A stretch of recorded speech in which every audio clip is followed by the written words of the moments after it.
Hi, today is February 10th. I just got home from the hospital, and after being in the hospital, I decided that I should tell everybody what they need to know when you have a thymectomy. There's so many things. Well, where do I start? Okay, before you go to actually have the procedure done, you should really have a support system. Is there somebody that's going to be with you during the hospital stay? Somebody that's knowledgeable about your health, how much medication you take, how much medicine you take, your symptoms when you don't have enough or when you have too much. Somebody that knows these things, and usually it's your partner, your spouse, sometimes your children. Also, you need to not lift or do anything heavy. Do what they say. The sternal precautions are very important. Don't overexert yourself. Don't walk too much. Don't have too much company. That really can be detrimental, especially they're coming in and coming out, and you don't sleep, you don't rest. That can also have a toll on your health because you're healing and you need to rest, especially when you get home. When you go to the hospital, you need to have a list of your medications and how you react when you have too much medicine on, and how much prednisone you take, if you take any. It depends upon where you are in your disease and what your neurologist is telling you. More than likely, if you have myasthenia, you do have a thymus, and it needs to. They say for proper treatment, it needs to be removed. A lot of people go on immune suppression. I chose not to because all the other complications. I'm a nurse. I work in the pediatric ICU where I live here. And so I see complications of what happens when children are on immune suppression, even for a short duration. They get all kinds of weird infections, cysts, especially cysts, and then they have to drain them. They get abdominal cysts. These things are hard to find. So I chose not to go for immune suppression in that sense of like Celseptor and Neuron, or what are the other ones? I can't remember all of them. But the only thing I did do is prednisone. I got up to 70 milligrams, and so that's what I can do. But I also had to fight to get a thymectomy because some neurologists believe that you can go into remission, and that after a couple of years you will go into remission. But I have never seen that and never heard of it. But I'm not a neurologist. So I fought to have a thymectomy, and I'm so glad I did.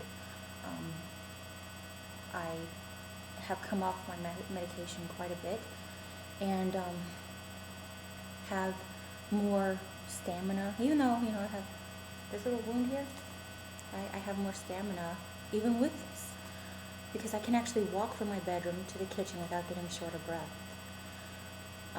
Still get short of breath, but it's not that bad. Also, when you go to the hospital, make sure you have clothes that, I find that wearing the gowns that they give you to wear, don't wear them if you don't have to. Make yourself feel like you're gonna go home, so you will go home. If you feel good, if you feel like you look good, you get better quicker and you go home. So I choose never to wear their gowns unless I'm like in the ICU and I'm comatose anyways. Then they can put anything they want to on me, they can do whatever they want, but I am not wearing that gown, ever. And they laugh at me, and I gotta have my lipstick on and get all dolled up. I don't care. If you feel good, you should, even if you don't feel good, you should just make yourself look good to where you feel like you feel good. I don't want to play the victim. I don't want to own this. It doesn't own me. But I will get better. Well, anyways, when you go to the hospital, make sure you also have clothes that are, like for the first, when you have the thymectomy, you're not going to be able to lift your arms up. You're not going to want to. So what you need to do is just get some shirts that button up, or even buckle, zip, however you want. I wore man's, executive shirts that button up, the collar and had long sleeves. So, put your arm down and put it that way, and then put your arm the other way and put it up. And also, one thing they never tell you, they didn't tell me either, is that when they do cut your sternum, they're also cutting the medial sternal muscles, pectoral muscles, and they're attached to the sternum to where, when you lift your arms, the muscles, the pectorals, contract, expand. So when they cut this, they're cutting that muscle too. So you need to have some support, and they don't tell you that. After the surgery, if you're a female, even if you're a male, those muscles are just like sitting there with no support, and you move, and it feels like your chest is just gonna crack open. So you don't want to move, you don't want to breathe, you don't want to cough. So I had a nurse that gave me an abdominal binder, which worked out really good. But if you have breasts, your breasts end up here, and that's uncomfortable. So for men, I think that's perfect, but you should get two, one for the top chest and one for the bottom to bind, because you'll have, depending upon how low they go, my incision is from here to here, and then I have chest tubes and then drains. So have a binder here. For women, get the binder, but also use a sports bra, and the sports bra can snap up. See the one I'm wearing here, not getting fresh with you, it's a sports bra, and then I have a bra for support underneath it, and it buttons up from like a bra on the front, and it gives you more support. Then I also have just a regular bra on to give it to where they're not lower. Not this big. It's padding. But anyways,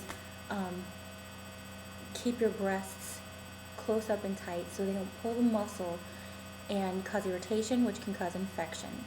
And I went to the hospital because I had an infection on the top part of the sternal area. I don't know, you can see it's a little raised here, but it was really red. I had a fever for 3 days, and I was in the hospital for 2.5 days. I just got home, and they put me on vancomycin, and within 24 hours, fever. Well, I didn't have a fever when I went there because I was on Advil, rotating with Tylenol, Percocet, and stuff like that. So you need to have a sports bra or some kind of bra that can open here, that you can open and close, because the doctor's going to be coming in and saying, "Can I see your boobies? Can I see the vein? Can I see them?" But usually they don't let you put anything like that on until the dressing is removed. But you can ask your doctor before the surgery if you can do that. But these are things that they don't tell you when you go for the surgery that you need to know for post-operatively. Also, make sure that you have somebody that can help you around the clock. See who can get to stay with you.